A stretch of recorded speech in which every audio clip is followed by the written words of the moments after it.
The focus of this workout is strictly strength, as the name says. There's no cardio, and then I want the reps to be quite low and the exercises to be very challenging so that we are promoting muscle growth and muscle recruitment. So for today, as our first strength workout, I'll be recommending 3 sets with 8 reps each. So you'll do each exercise 8 times and you'll do 3 rounds of that. You want to go heavy enough that you are totally fatigued at the end of those 8 reps and you couldn't squeeze out 10. Later on, once you get a little bit more used to the heavy lifting and more challenging exercises, then we'll reduce even further to 5 repetitions. But for today, we'll do 8. You can make your own judgment. If you feel like you can do 5 and go heavier because you've been strength training on your own, then go ahead, but just stay true to yourself and don't injure yourself.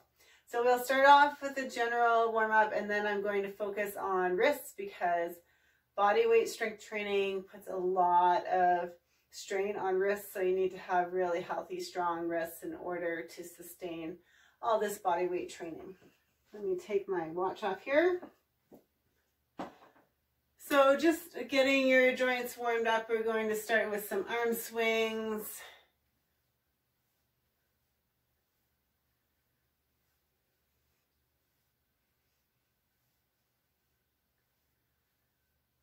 And my ceiling is low here, but you're going to swing one arm up, one arm back.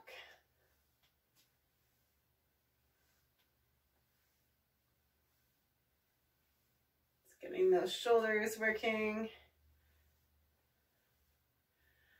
Moving into some torso rotations, so twisting.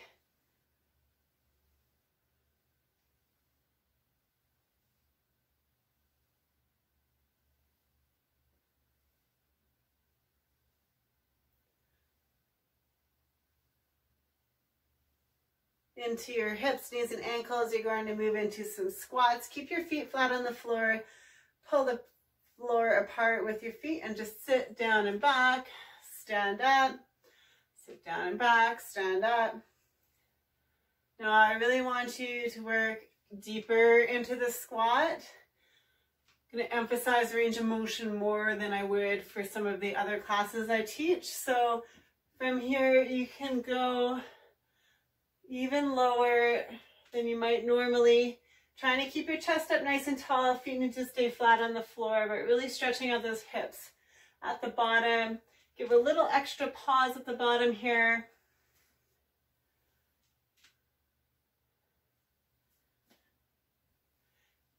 All right, so wherever your bottom is, you're going to rock back and forth, pressing into those ankles.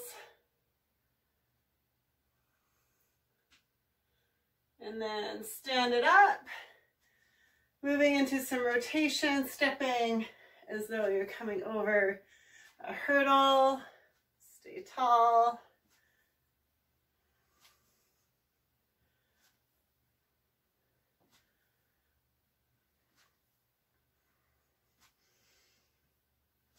And other way.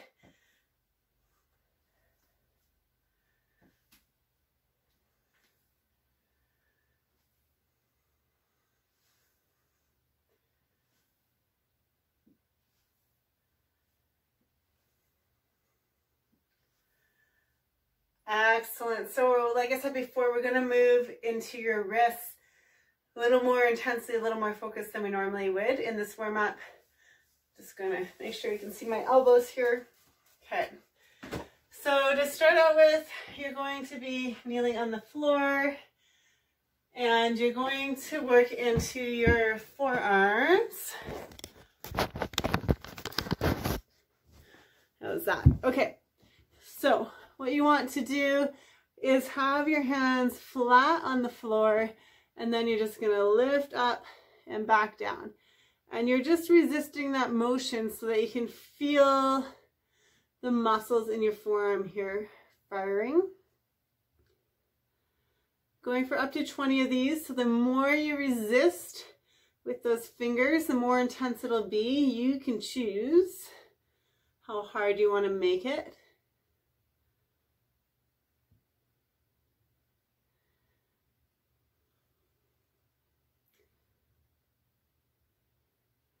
All right, so your forearm should be on fire now. So what you want to do is have all your fingers pressing down into the ground nice and flat. If you look at my elbow pits, my arms are straight. I'm going to open them up so my elbow pits are facing forward. Rotate so they face back, forward, and back. Now that's creepy, right? So do what works for you. Make sure those fingers stay flat on the floor. I'm going to tell you in many exercises to keep your elbow pits facing forward. So that is this position. That's an important position to learn.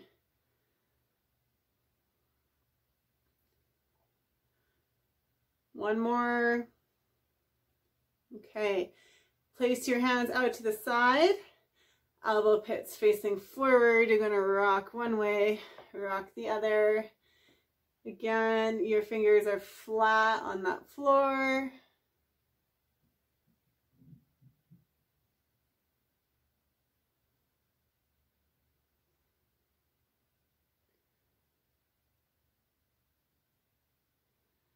From here, you're going to take your hands, point your fingers back towards you. Elbow pits forward and you're rocking back. Like this.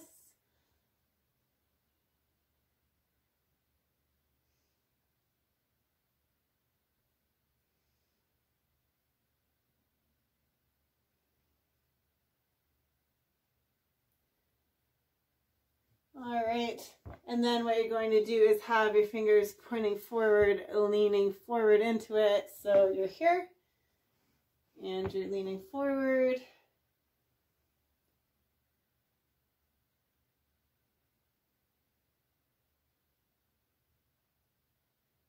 Tolerable discomfort is what we're looking for. Last one here is the worst one. All right, so you're on the backs of your hands. Place those hands flat on the floor, rotate your elbow pits forward, keep your arms straight, and you're rocking back. So backs of my hands, elbow pits forward, rocking back. And this one you'll probably find quite intense. So if your hands are back here, it's easier. If your hands are further forward, it's tougher, depending on your mobility. So you decide where you put those hands. All right, nice work. Just shake those out. And then we're gonna get into our workout. So our first round, you can take it a little bit easier, but then sets 2 and 3, try to push it a bit harder. Have fun, let me know how it goes.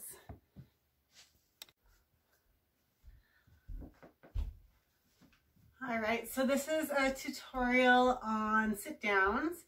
Sit downs are a great way for building up glute and hip strength and also getting you strong enough so that you can do pistol squats. So I'll show you a few variations of sit downs. Depending on your strength level, you may start on the easier version or on the more challenging version. So the first thing you will need is something to sit down on. I have a coffee table here. You could use steps or your couch. It's better if you have a firm surface to sit down on. It's a lot easier than if you have a harder surface. The taller the surface is, the easier it'll be. So this is a fairly low coffee bench, so it'll be a little bit more challenging.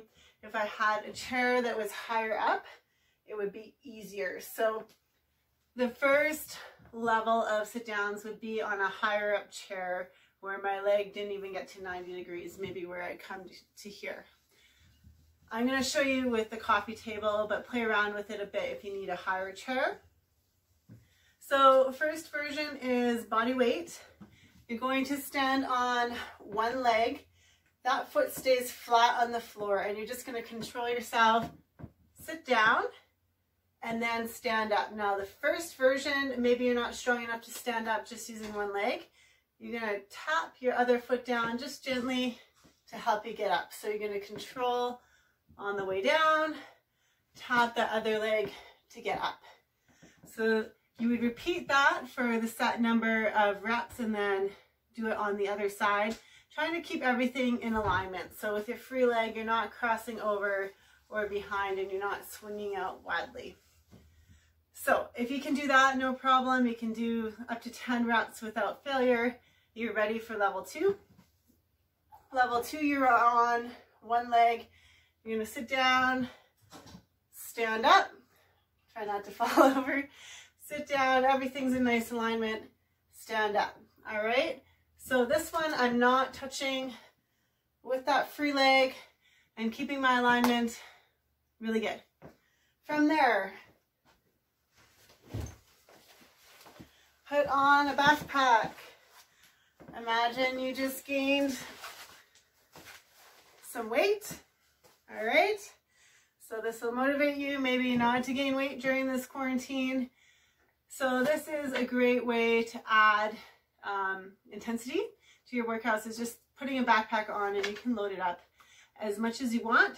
So from here, again, you're just sitting down on that leg and standing back up, load it up as you need to.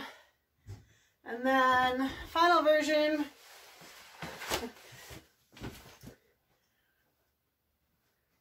which I'm not going to demo with a backpack because I'll probably not be successful, would be to add some power to it. So if you can do the backpack version 10 times without failure, then all you're going to do is sit down and then you're going to explode up as high as you can, sit down, explode up. And do that with as much weight as you can still explode off of that bottom position. So those are sit downs. All right, so I am going to introduce archer push-ups. These are an excellent variation on push-ups if you're interested in building towards one arm push-up strength.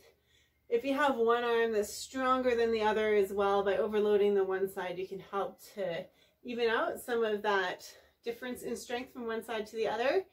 I'm going to demo for my knees because I find these quite challenging, but you may be strong enough to go from your toes. So what you want to do is you're going to have your one arm tucked in at your side and the other arm is basically going to be straight, just a soft bend in the elbow.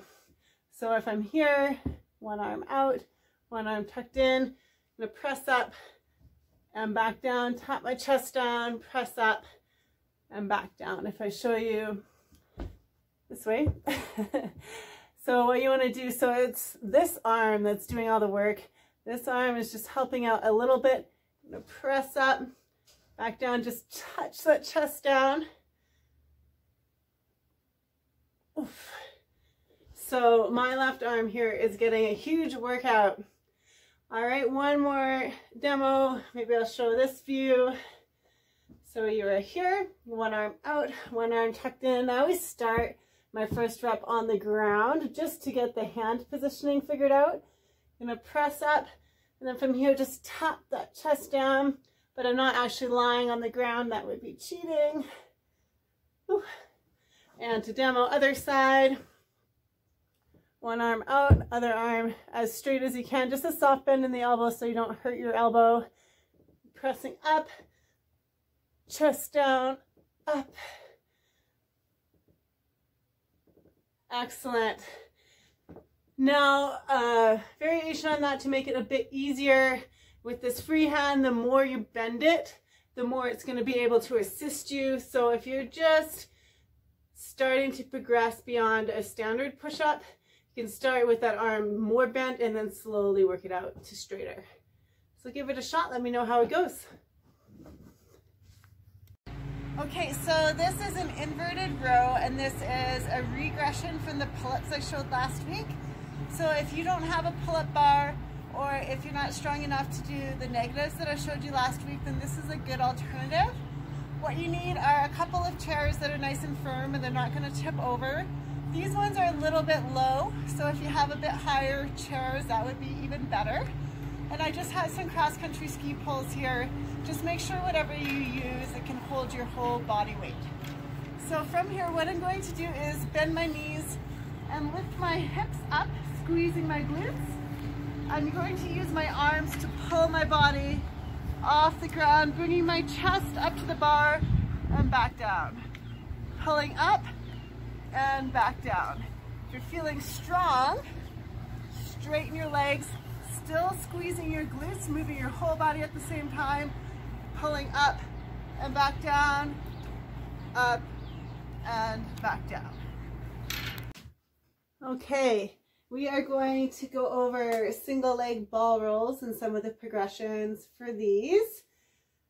So single leg ball roll is working the hamstring quite intensely. What you want to do is have the back of your leg on a ball, and you're going to start with that leg straight. Other leg is up in the air. You're going to lift your hips up so you have a straight line, shoulder, hips, ankles. And then with your foot, you want it to be flexed. So don't point that toe. Keep it flexed. Think about pulling your toes down towards your shins.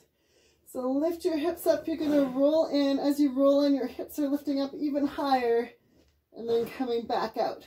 So you're trying to maintain this straight line from shoulder to hip to knee, so that even when you are rolling here, it's still straight line, shoulder, hip, knee. Ooh, hamstring cramp.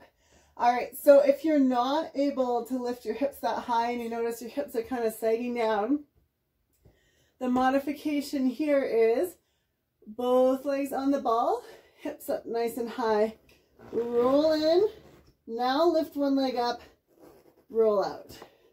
Hips up, roll in with two, lift one leg out, up, and roll out. So that is the easier version.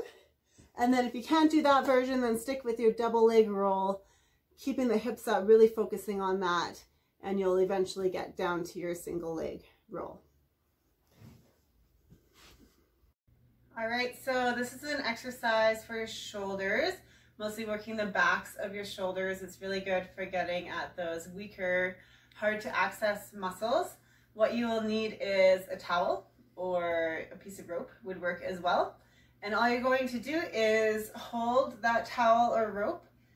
Start at about a 45-degree angle. The higher up you go, the tougher it will be.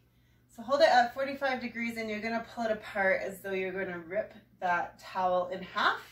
And from here, you're just going to pull one way and resist with the other arm. So I'm pulling with this arm, resisting with this arm. Keep your shoulders down and back away from your ears. Pull one way, and then to complete your rep, pull the other way. And if you really resist and you really pull, it is very challenging. Make sure that your body doesn't rotate. It's just your arms moving and your body stays still. Give it a shot. Let me know what you think. All right, our next exercise are dips. I'll start with the easier progression and work my way to more challenging ones. So the easier progression of dips, you're going to have your hands on the side of your table or chair. You need to keep your body upright so that your back stays close to your table or chair. Feet are bent, and you're just going to bend your elbows, keeping your body close to that chair and then pressing back up. Using your triceps, try to keep them tucked in behind you. So if it's easy with your bent legs, then the next version would be straight legs. Like so. The further away your legs are, the tougher it will be. So if I slide my coffee table back, if I'm here, coming down and back up, again, I'm keeping my body nice and close to the coffee table. And then if I want to get another level up from there, I would put my feet onto a raised surface like a couch. Here, doing dips. Now I'm lifting most of my body weight with my triceps. And then your last version would be to get your toddler to sit on your lap while you do this, or you could put a pile of books or something on there if you'd like. Okay, so this next exercise is elbows to knees crunches. These are going to prepare you for some hanging abs later on in future workouts. So elbows to knees are quite tricky. A lot of people cannot do them when they first start out. So you're just going to have to work on them and really focus on not cheating. All right, so the key here is that you're doing a crunch, the hips bent at 90 degrees, exactly 90 degrees, not tighter and not more extended. And then also your knees are bent at 90 degrees. So a good way to ensure that you're not going to cheat is just to put your feet up against a wall, or in my case, I'm putting my heels on top of this coffee table here, and I'm not going to let anything shift. So an elbows to knees crunch. You're going to have your hands by your head here. You're going to crunch up, touch your elbows to knees, and then back down. Really try. You need to keep your hands by your head, really crunch. At the top, hold for a second, and back down. Don't let your feet move. Awesome. So if you can, get your elbows to knees. Take, you know, a 5-pound weight or so, maybe even lighter. You're going to hold it directly in front of you. And what you're going to do is crunch up, hold, and then back down. Crunch up, hold, breathe, and then back down. And you can see with that weight in front of me, it just helps to counterbalance a bit. Still keeping these legs at 90 degrees, but it's just going to pull me up a little bit more. Now, if you're really good at these and you can do 10 with that good squeeze at the top, then to make it more challenging, you can hold that weight to your collarbone. Don't extend it out, just keep it right next to your body. Up, squeeze, and back down. But make sure your legs aren't shifting, because as soon as your legs shift, the mechanical advantage changes and it becomes much easier. The key is this 90-90 bend here. All right, have fun.